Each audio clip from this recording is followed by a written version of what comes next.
सरी आसुछि नवेम्बर आरंभ हेबाकु जाउछि वर्षर शेष मास डिसेम्बर। जाड़ शीतर प्रभाव को नुआ वर्ष को स्वागत करने आरंभ होइजिबो सेलिब्रेशन। तेबे खाली एतिकी नुहे हेबाकु जाउछि अनेक परिवर्तन। 1 डिसेम्बर रु अनेक किछि बदलिबो। परिवर्तन गुड़िकर प्रभाव घरे घरे और प्रत्येकंक पकेट रे पड़िबो। डिसेम्बर 1 रु देश में कार्यकारी हेउथुबा एही प्रमुख परिवर्तन गुड़िकरे एलपीजी गैस सिलिंडर मूल्य रे संशोधन एवं एसबीआई क्रेडिट कार्ड नियम और ओटीपी सह जड़ित नियम रही सामिल।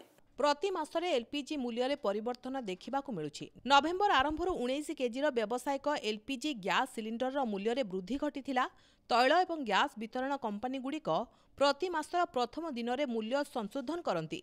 एथर मध्य समान दृश्य देखा मिलिबो। दीर्घ दिन धरी स्थिर रहिथिबा 14 किलोग्राम घरोई गैस सिलिंडर मूल्य संशोधित होई पारे बोली आशा करा जाउछि। एलपीजी सिलिंडर मूल्य सहित एयर टर्बाइन इंधन एटीएफ मूल्य मध्य तैल वितरण कंपनी गुड़िक द्वारा मासर प्रथम दिन में संशोधित हुए। एहा परे डिसेम्बर 1 रे वायु इंधन मूल्य रे परिवर्तन मध्य देखा देई पारे। एही परिवर्तन गुड़िकर प्रत्यक्ष प्रभाव विमान यात्री उपर देखिबाकू मिलिबो। डिसेम्बर 1 2024 रु तृतीय प्रमुख परिवर्तन क्रेडिट कार्ड सहित जड़ित।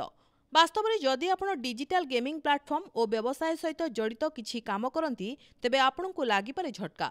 विशेष भावे एसबीआई क्रेडिट कार्ड व्यवहार करथुबा ग्राहकों को एसबीआई कार्ड वेबसाइट अनुसार 48 टी क्रेडिट कार्ड आउ डिजिटल गेमिंग प्लेटफॉर्म जड़ित कारबार उपरे रिवार्ड पॉइंट मिलिबनी। ओटीपी पाई साधारणतः लोके फ्रॉड शिकार हेउछंती। एही घटना रे ट्रेस करिबा मुश्किल होई पड़े। फ्रॉड रोकिबाकू वाणिज्यिक मेसेज और ओटीपी संबंधी ट्रासेबिलिटी नियम लागू करने टीआरएआई द्वारा निया जाइथिला निष्पत्ति। एहार अर्थ टेलीकॉम कंपनी जदि एहाकू ट्रेस करने को सक्षम न होई पारुछि ताहले ओटीपी आसिबा बंद होई पारे। डिसेम्बर मासरे जदि आपनकर कोनोसी गुरुत्वपूर्ण बैंक संबंधी कार्य अछि तेबे शीघ्र सारी दियंतु, कारण वर्षर शेष डिसेम्बर मासरे अधारु अधिक दिन अर्थात 17 दिन बैंक छुट्टी घोषणा करा जाइछि। जदि आमे आरबीआई रो बैंक छुट्टी तालिका को देखिबा तेबे बैंक छुट्टी विभिन्न राज्य रे विभिन्न पर्व एवं इवेंट आधार निष्पत्ति निया जाइछि। एथि मध्यरे द्वितीय एवं चतुर्थ शनिवार एवं रविवार साप्ताहिक छुट्टी अंतर्भुक्त रहिछि। आपण बैंक छुट्टी तालिका रिजर्व बैंक रो ऑफिशियल वेबसाइट रे देखि पारिबे। ब्यूरो रिपोर्ट प्रमेय न्यूज 7 डिजिटल।